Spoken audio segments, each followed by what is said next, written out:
The Oregon Ducks are just one win away from clinching a spot in the Big Ten championship game. But will the Wisconsin Badgers be their obstacle on the way to Indianapolis this Saturday in Madison? From LA to Piscataway, all Big Ten all year long. This is Big Ten 10. I don't really want to say that this past Saturday was the worst that Oregon has played since that game against Boise State. Worst and Oregon is certainly two words that I don't really want to conjoin together. So we'll just say it's maybe the most subpar performance since that Oregon walk-off field goal type of game against the Boise State Broncos earlier in this season. But they still played not their best game against Maryland on Saturday at Autzen Stadium in Eugene, and they still found a way to win by 3 scores against the Terps, who were a subpar team, of course, to the Oregon Ducks. But it just shows you just how much talent can overcome when maybe they're not playing at the top of their game, and I think it shows their standard. I've talked about raising the bar and raising the standard when, after that Ohio State win, maybe you're not playing the best of the best teams, and you need to keep on raising that bar and raising that standard. Oregon certainly continues to do that, even when maybe they're not playing the greatest like they did against the Maryland Terrapins last weekend. But that was last weekend. This weekend, it's the Wisconsin Badgers, the Oregon Ducks, going on the road to Madtown on Big Ten Saturday night. Now, there's one matchup that I really want to focus on that really stood out to me. And on paper, it seems like it's a big Ducks advantage, and really, it probably will be a Ducks advantage, but there might be an opening for the Wisconsin Badgers. It's Oregon's secondary. Oregon's secondary is really, really good, right? I think that they're one of the best secondaries, certainly in all of college football. And then you look at the Wisconsin Badgers. Specifically, you look at Braden Locke. He's been very turnover prone. He has thrown an interception in every single game that he has started so far this season. You put it all together, and it does not seem like a recipe for success for the Wisconsin Badgers. But I want to go back to last week's game against Maryland. James Crepea is a reporter for the Oregonian, probably the top Oregon reporter out there on Twitter. And he posted some videos that were very interesting to me about a concept that Maryland was using that Wisconsin has also been able to use and be able to use successfully this season. He talked about Kobe Savage playing a little bit near the line of scrimmage, Maryland using a play-action fake, Kobe Savage, of course, at safety coming down, and then they just run a slant route to where the safety was in a one-on-one matchup. Now, Maryland was able to take advantage of it sometimes. Other times, Billy Edwards missed the throw. But that's something to keep an eye on this Saturday to see if Wisconsin can also exploit that. Now, there are different things that need to happen for the Badgers for them to be in that position to be able to take advantage, certainly, of that matchup. You need to be able to get separation. You need to be able to, I think, run the football. Now, I know Maryland didn't run the football ultra effectively, but I think it certainly helps in the play-action game, right, when you have the threat of the run game. And I think you could maybe execute it better than Maryland did if you do have that threat, certainly, of the run game. So that's something that maybe Oregon needs to keep an eye on, need to be a little bit more disciplined on this week, and maybe it's something that Wisconsin will look to do, because throughout this season, in those games that the Badgers have been successful in, looking at Purdue game, looking at the Rutgers game, right, they've been able to run the football, and then they got play action, they got RPO, they've got those shallow crossing routes, they've got slants, to guys like Will Pauling, and C.J. Williams has gotten involved in that, and Vinny Anthony has gotten involved in that type of game certainly as well. So that's something that Wisconsin needs to do that was shown on film last week by the Oregon Ducks. We'll see certainly if they can take advantage of it. Now, for those of you on video, the storyline here is, will Oregon lock, L-O-C-K-E, like Braden Locke, will Oregon lock the Badgers out? Now, I think Oregon has certainly a lot of advantages on the defensive side of the football, but I spelled it that way because there's an opportunity for the Badgers to lock themselves out. I think Oregon is going to do a lot to disguise and confuse Braden Locke in this game. You look at what Oregon was able to do, forcing turnovers late in the game against Maryland.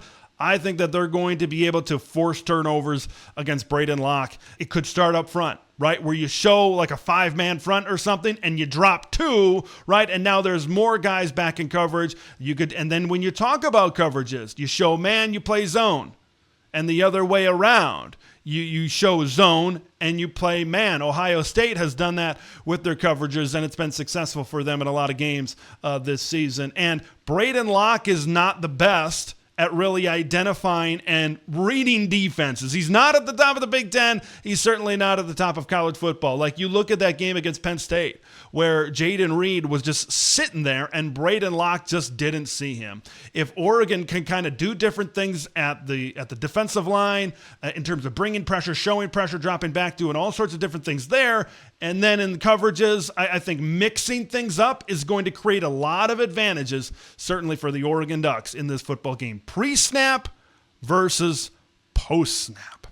All right, so when you take a look at both of these teams, it's all about getting physical, and it's all about running to win. Whoever runs the football better is going to have a much better shot to come away with a victory. And I think Oregon is going to have a lot of success running the football because Wisconsin's strength is their pass defense. Statistically, they have one of the best passing defenses in the Big Ten so far this season.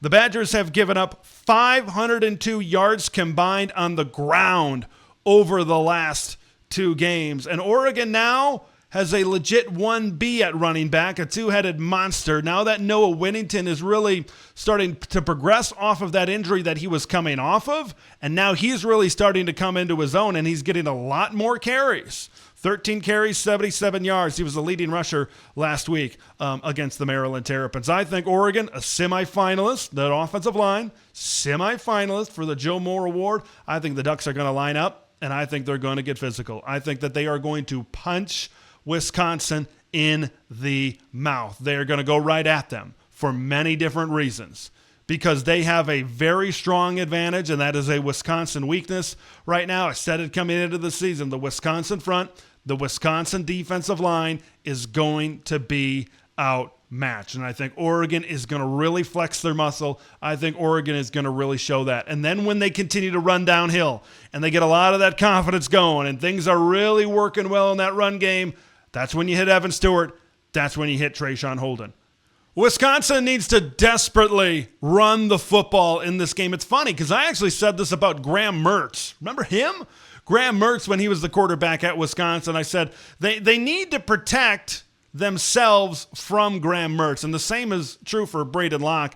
They need to be able to really pound the rock because of the turnover problems and the inaccuracies that Braden Locke has shown certainly throughout this game. But you look at Oregon's defense, they allowed 2.7 yards per carry against Maryland. How about 3.8 yards per carry against Michigan? And then you look, those were the last 2 games. And then you look at the last 2 games for Wisconsin running the football against good fronts in the Iowa Hawkeyes and the Penn State Nittany Lions. And folks, it hasn't gone well. Tawi Walker rushed for 3.3 yards per carry against Iowa. He had a long rush of 7 yards. Penn State and Iowa both stifled the Wisconsin run game up front. And you look at what Oregon has up there now that Jordan Birch is back, right? He is extremely athletic for his size. And you look at Derek Harmon and Jamari Caldwell and those big bodies up the middle. I think they can shed blocks. I think they can get into the backfield. I mean, there's so many things in this game where Oregon is just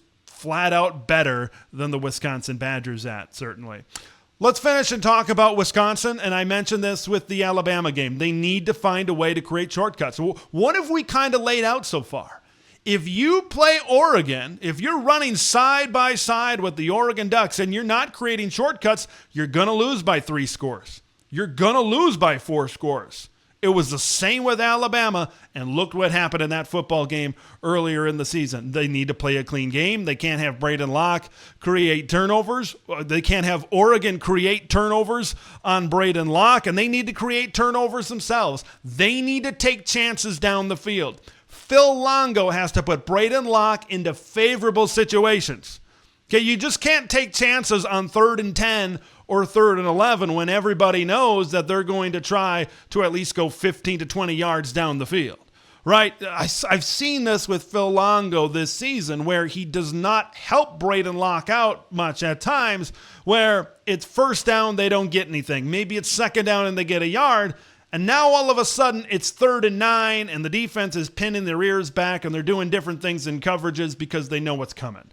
You need to try to get Braden Locke some confidence early, even if it's in some short passing game concepts, even if it's in some RPO concepts where he's running the football. You need to get him confidence early because if his confidence is shot and Oregon is coming after him and they're doing a lot of different things defensively and they're having success, it is going to be the longest of days for Braden Locke. So, and then Wisconsin needs to try to be able to win on special teams. They need to be able to try to pin Oregon deep, right? They need to be able to do different things in this game. Do I see Wisconsin doing that? Well, not exactly. Folks, it is prediction time. I just think I go through so many matchups, and I look at how these teams have been playing as of late, really ever since Wisconsin had that 3-game win streak, and ever since they had that Penn State game.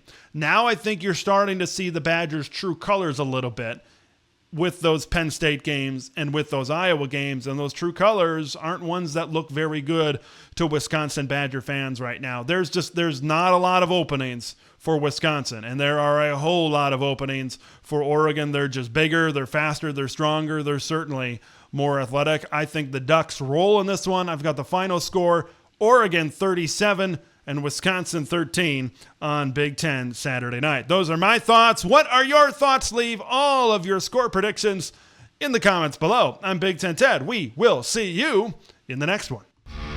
Thanks for watching Big Ten Ted, where it's all Big Ten all year long. Make sure to like the video to spread the word of Big Ten Ted to the masses, and subscribe to the channel for updates on Big Ten content that drops every day.